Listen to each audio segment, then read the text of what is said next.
Fail అన్న పదం తట్టుకోలేకపోతున్నారు ఈ తరం. అందుకే ఎక్కడికి వెళ్ళినా ఫెయిల్ అంటే ఫస్ట్ అటెంప్ట్ ఇన్ లెర్నింగ్ అంటున్నారు. First attempt in learning. నేను కూడా 2019లో ఓడిపోయినవాడు. మొదటిసారి పోటీ చేసి ఓడిపోయా. నేను కూడా బాధపడ్డా. కానీ అది నన్ను ఎప్పుడు వెనక ఆగల. నాలో కసి పెంచింది. 80% పోరాడాలి, అక్కడ నిలబడాలి, గెలవాలని తాపత్రయం నాలో. ఆ కసి రావాలి. అది పిల్లలకి మీరు కూడా మోటివేట్ చేయాలి. ఎందుకంటే మనకు వచ్చే పిల్లలు కూడా డిఫరెంట్ బ్యాక్గ్రౌండ్స్ నుంచి వస్తారు. చాలా మంది బ్రోకెన్ హౌస్ హోల్డ్స్ నుంచి వస్తారు. ఆల్కహాలిక్ ఫాదర్ ఉండొచ్చు. నేను ఒక ప్రభుత్వ జూనియర్ కళాశాలకు వెళ్తే పాపతో అప్పుడే మేము మధ్యాహ్నం భోజనం పెట్టాం. ఆ చెల్లి చెప్తే బాధేసింది. తల్లిదండ్రులు చిన్న వయసులో చనిపోయారు. అమ్మమ్మ దగ్గర పెరుగుతుంది. అమ్మమ్మ రోజు కృష్ణా బ్యారేజ్కి వెళ్ళి చేపలు పట్టి తీసుకొస్తేనే ఈమె భోజనం. కానీ అది ఆ పాపదే చిన్న దాకా నాకు అనిపించింది. ఏం చేస్తున్నాం మన అందరం. సో ఏంటంటే మనకు వచ్చే వాళ్ళందరూ వెరీ డైవర్స్ బ్యాక్గ్రౌండ్ నుంచి వస్తారు. చాలా మంది ఇంట్లో కూడా తల్లిదండ్రులు పాఠాలు చెప్పే పరిస్థితిలో ఉండరు. వాళ్ళు కూలి పనికి వెళ్ళొచ్చు, లేదంటే షాప్లోకి పని చేస్తూ ఉండొచ్చు, వేరే పనులకు వెళ్తారు. వాళ్ళు ఇంటికి వచ్చి వాళ్ళు సప్లిమెంటేషన్ చేస్తారు అనుకుంటాం కూడా చాలా పొరపాటు. అందరు చేయలేకపోవచ్చు. సో కర్త కర్మ క్రియ మొత్తం మన వైపే పిల్లలు చూస్తున్నారు. చాలా ఫోకస్డ్ గా మోటివేటెడ్ గా మనం పనిచేయాలి.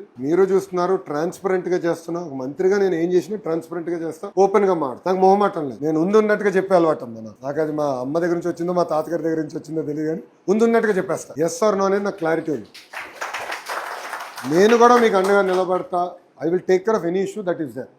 చేయగలిగితే చేస్తానంటే, చేయలేకపోతే చేయలేనంటే. That is my response. పిల్లల్ని జాగ్రత్తగా చూసి నేను మా డిపార్ట్మెంట్కి ఎప్పుడు చెప్తా, ఒక నిర్ణయం తీసుకుంటాం, ఒక సంస్కారం తీసుకుంటాం. మన పిల్లల్ని పెట్టండి సెంటర్ ఆఫ్ ఇండియా. సొంత మన పిల్లల్ని పెట్టండి. Then take a decision. నేను మీకు చాలా కాంటెక్స్ట్ వస్తుంది. మీకు పని ఒత్తిడి ఉంటుంది కాదన్నట్ల, లెసన్ ప్లాన్లు ఉంటాయి మీకు. ఇప్పుడు ప్రతిరోజు ఇంత మంచి రోజు ఉండదు. గుడ్ డేస్ ఉంటాయి, బ్యాడ్ డేస్ ఉంటాయి. కానీ ఓర్పు సహనంతో పిల్లల్ని మోటివేట్ చేయాలి. ఆ బాధ్యత మీ పైన. నేను మీ వైపు చూస్తున్నా. పిల్లల అటెండెన్స్ కానివ్వండి, ఇప్పుడంతా మీరు మార్క్ చేస్తున్నారు. చాలా ట్రెండ్ నాకు డాష్ బోర్డ్ లో కనపడుతుంది. బ్యూటిఫుల్ గా చేస్తున్నారు. పిల్లల్ని కూడా మోటివేట్ చేయాలి. ఎందుకంటే తల్లిదండ్రులు మోటివేట్ చేయరు కొంతమంది. పిల్లలు స్కూల్ వెళ్ళిపోయినా పర్వాలేదన్న పరిస్థితికి వస్తారు.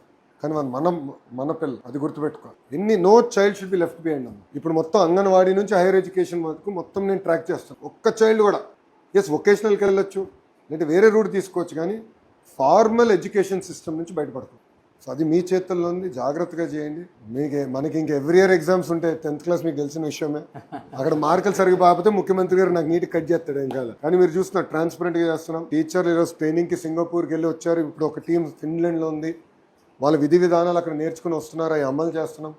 చాలా ప్యాషనెట్గా చేస్తున్నాం. విద్యాశాఖ చాలా కఠినమైంది. మీకు తెలుసు, మధ్యాహ్నం భోజనం సమస్యలు ఉంటాయి. స్టూడెంట్ కిట్ ఉంటుంది.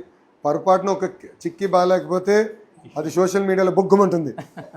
కానీ ఛాలెంజ్ తీసుకోండి. I love a challenge. ఒక ఛాలెంజ్ ఉంటేనే మనం ఇంకా చేయొచ్చని తప్పనే ఉంటుంది.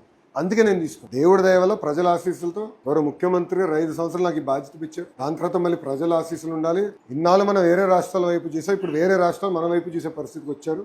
ఇది కొనసాగేది. థ్యాంక్ యూ అండి. ఉంటానమ్మా. జై హింద్. ఉంటాను.